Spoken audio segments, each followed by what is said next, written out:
research in the literature that suggests that at least some of these are what they call sentinel species. So a sentinel species is like a canary in a coal mine. They're saying that these parasites are indicators or bioindicators of environmental toxicity. So back in the day, coal miners would take a canary down there, and if poison gas was released into the mine, it would warn the miners to get the heck out so that they could survive. The coal miners didn't die because the canary died and released some toxic gas. It wasn't the canary's fault. The canary was an early warning system. So now in the literature, they're looking at some of these parasites and they're saying, we think they're sentinel species. We think they're there as a warning, not only as a warning that there may be some environmental toxicity, but also to help clean up toxic waste. So these, particularly the helminths, for the protozoa, they're now suggesting, well, they've got xenobiotic metabolizing enzymes inside them, and they might be there to metabolize these toxic, harmful chemicals and all these kinds of things. That's sort of up for debate.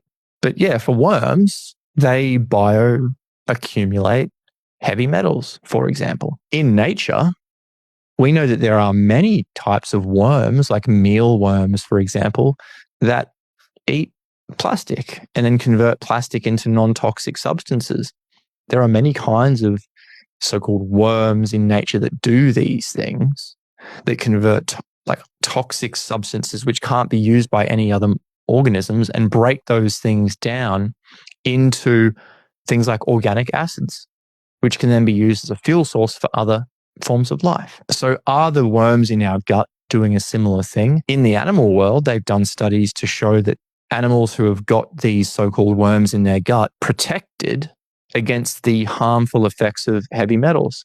So in animals that do have the worms in their gut, when they go and look at the concentrations of heavy metals in their internal organs, they're negligible. But when animals are exposed to heavy metals and they don't have the parasites in their gut, well, guess where the heavy metals go? Into their internal organs.